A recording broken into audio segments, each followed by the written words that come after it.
Hey guys, hey. Um, I want to share this message. One, let me start by saying God has a really funny sense of humor. So, anyone who's in Houston, um, we had snow today. So, of course, by us having snow, a lot of us couldn't go to work. A lot of us couldn't do anything. Kids couldn't go to school. So, it's funny that the first thing came to my mind was this. This is why I got sugar. You just go. It says, "Be still and know. Be still and know." So God forced us to be still. Now this is the funny part for me.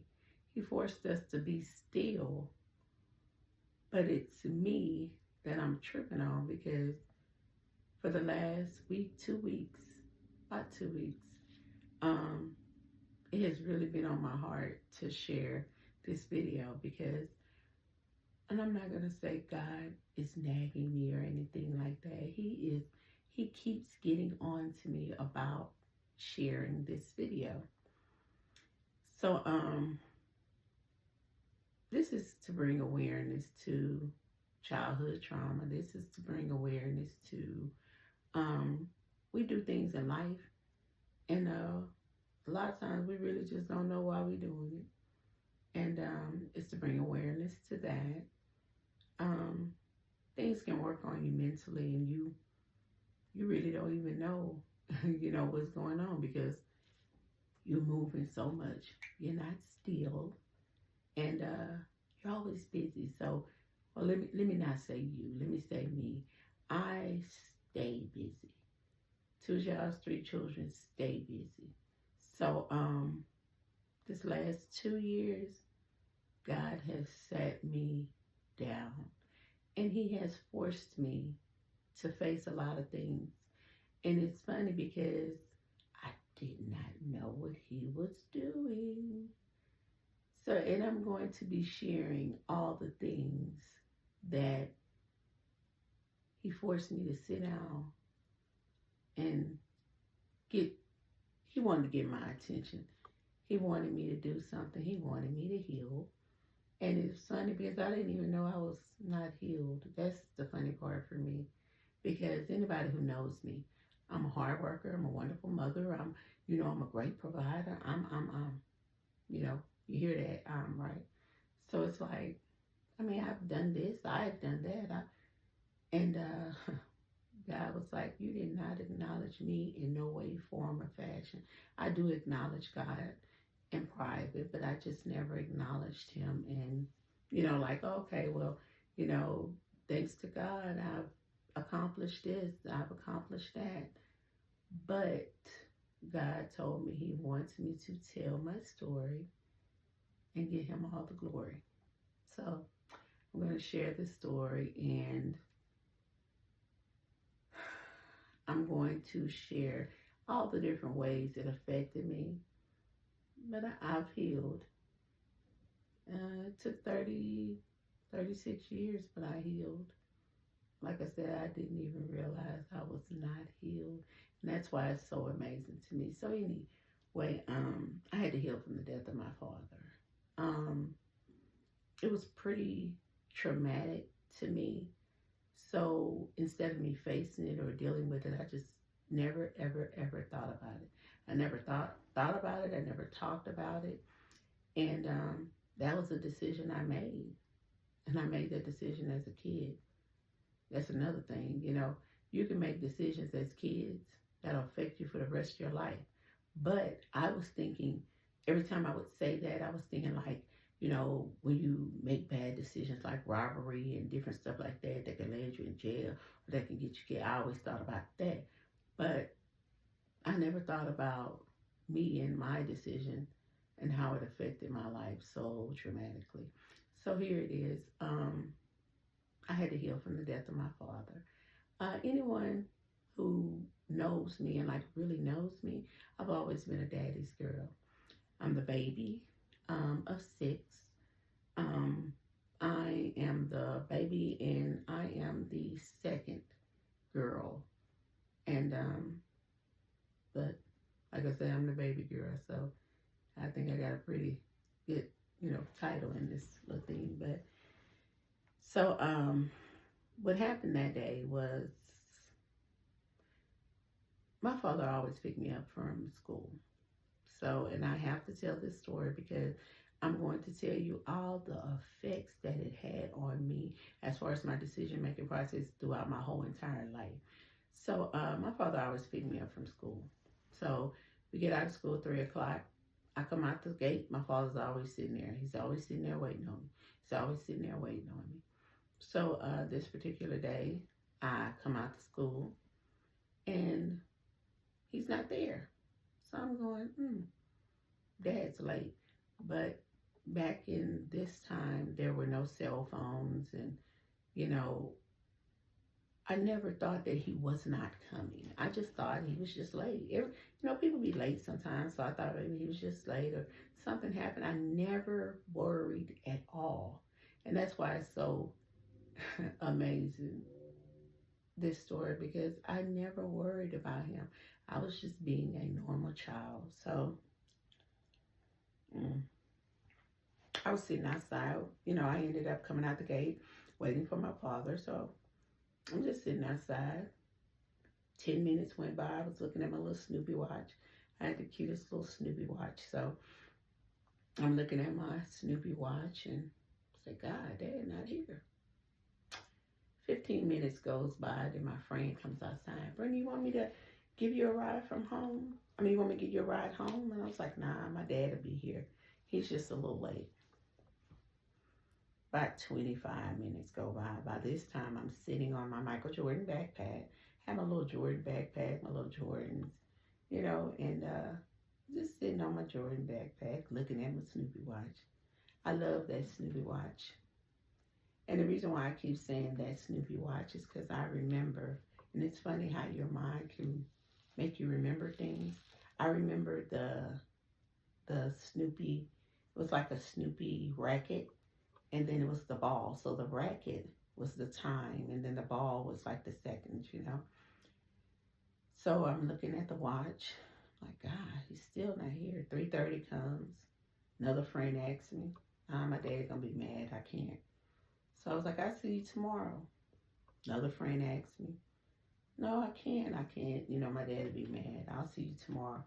By then, probably about 45 minutes, maybe 50 minutes had gone by. And I'm still sitting there waiting on my father because my father was dependable. I knew he was coming, so it wasn't no big deal.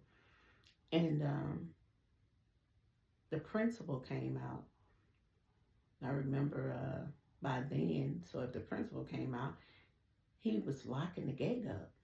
I never was scared. I never was bothered because I knew my dad was coming. So he started locking up the gate. Brenda, you want me to drop you off at home? I said, nah. I said, my dad's going to be mad. So I'm just going to sit here and wait for him. I waited for my father for about an hour. The next thing I know, my brother pulls up. My brother, who is the baby boy, he's the fourth boy, and he's also deceased. But he pulls up, and so when he pulls up, I'm like, "What you doing here?" And he said, "Dad had an accident. Let's go." I was like, "An accident?" He never went into details. He just said, "Dad had an accident," and I'm like, "Oh, okay, well." In my head, I was like, well, maybe he hurt his hand or maybe he hurt his foot, or in my head, because nothing bad, I never thought nothing bad. Nah, it wasn't nothing bad because I was a normal kid with a normal, fun life. So never thought nothing bad ever happened, So we're coming. I thought maybe he cut himself. And so I remember we get on our street. And we couldn't park by our house because it was people everywhere. And so we parked further down. And I remember seeing a helicopter. I never connected the helicopter to my father. I just never did. And I was like, what the helicopter doing here? It's people everywhere. The next thing I know, I see the helicopter go in the air. I didn't know anything because the only thing my brother said was my father had an accident. Da da da. That's it. So we finally make it up to the house, and people are outside. Pandemonium. I had no idea what was going on because I was the kid who anything that I needed to know, I'm gonna ask my parents. I'm not gonna, you know, talk to anybody else. So I was looking and I found my mother. My mother was talking. So, when my mother was talking, she was talking to some more people. And, you know, back in the gap, when grown folks talking, we don't bother grown folks. So I didn't know. I never knew. So, later on, I heard my mother thank one of the neighbors or something and still didn't know what was going on. And so later on, I asked mother what happened. She said, your dad had an accident. And I said, okay, so what happened? She said, he had an accident, but he's going to be okay. And so I was like, oh, okay. Nobody ever told me. So a couple of days go by, and I talked to my father on the phone. Then I went to see him. So I went to the hospital to see my dad. No one ever told me what happened. So I asked my dad. Because see, me and my dad had a beautiful relationship. And we would sit and talk for hours about absolutely nothing. So me and my dad always talked. So I asked my dad, I said, well, what happened? He said, I was cleaning my gun and the gun ricocheted and the bullet hit me in the center of my head. And I remember seeing him with a stitch from ear to ear. And it was a big, deep, because they did surgery on him. And I remember asking my father, I said, but you're okay though now, right? He said, oh yeah, I'm fine. I said, whew, glad, Dad. So you got to be careful next time, okay? He said, okay. I said, oh, okay. So anyway, we started talking like we normally do, talking about what he did that day, what I did that day. And, we talked for a long time. Went back to visit again. We talked and talked. Me and my sister went to see him. Me and my brother went to see him. Then we talked. So my father was in the hospital for, if I'm not mistaken, it said 36 days. 36 days. So,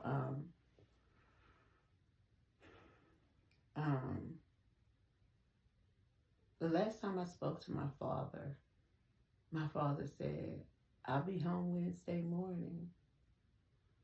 I said, okay, Daddy. I said, Daddy, I'm going to sleep in the bed so when you get there, my face will be the first one that you see. Because my face always lit my father's day up. Then I realized as I got older, it was because I am the girl and I'm the one who looks just like him. So my face always had a way of lighting his day up. So he said, I'll see you Wednesday. I said, okay, cool, Dad. So Wednesday morning came. And my mother was the hard one on the girls and she was soft on the boys. My father was soft on the girls and hard on the boys. So their teamwork worked really well, So my mother had came in there and she was talking in a very light, angelic voice.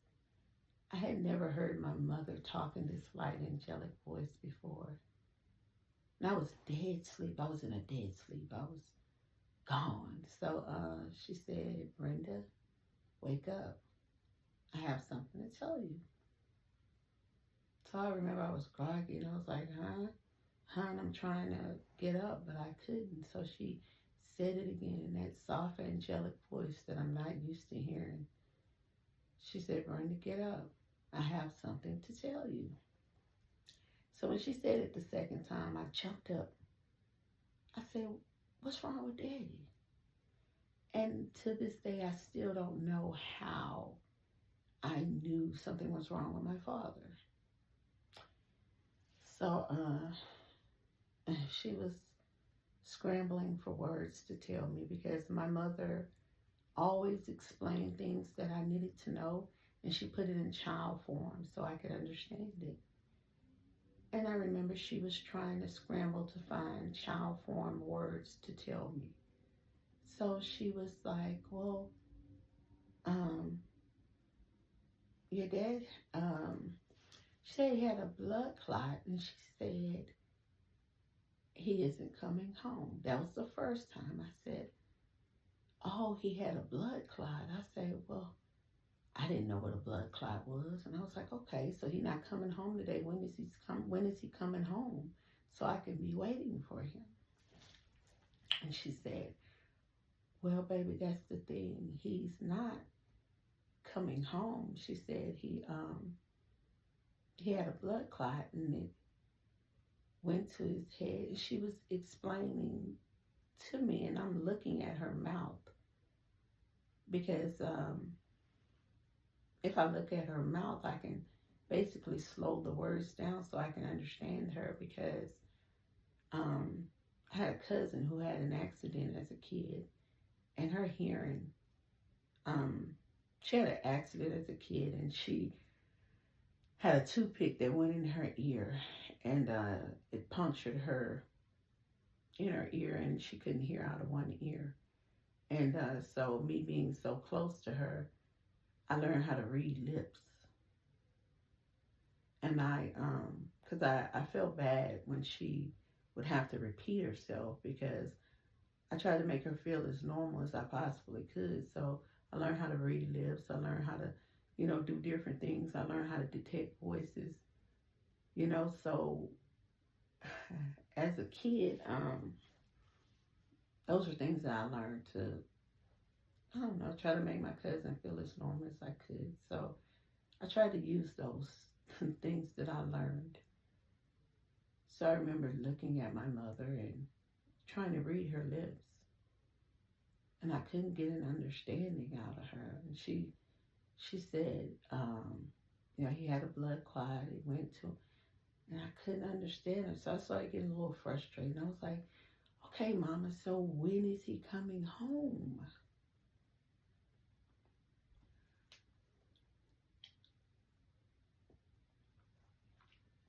So my mother said, that's the thing, baby.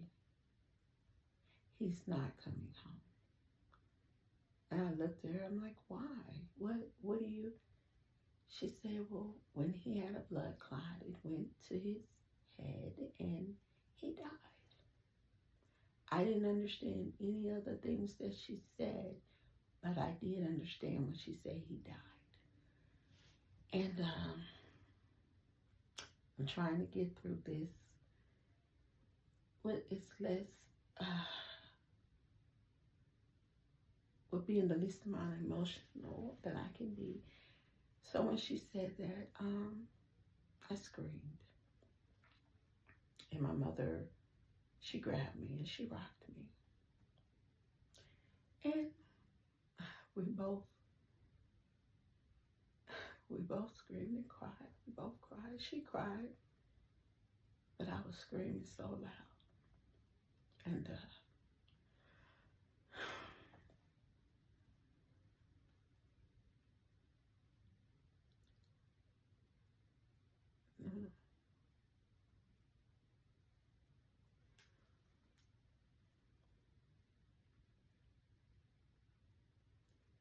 I didn't do this.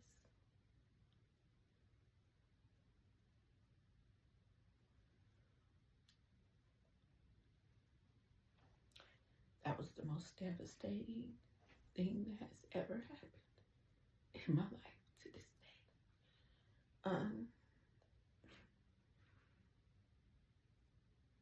And it was the effects that it had on me and my life. I've always been such a happy person. I was a happy-go-lucky girl up until that point. And I had to rebuild myself. because my father was my everything. He was my hero. He was my cheerleader. He was my everything. And I say he was my cheerleader because he made he made it seem like I could never do any wrong. And everybody was just like, you was just so spoiled. I don't know, your daddy, he always spoiled you. And yeah, he did. Then I thought about that so deeply. I thought about that part so deeply, how my father always spoiled me. And then it occurred to me, I feel like my father spoiled me so much because he knew he only had so much time in this world. So I look at it like he said, I only have 12 years. I have 12 years to give her confidence. I have 12 years to give her love. I have 12 years to give her everything that I'm able to give her. But I only got 12 years. And he made the best of those 12 years.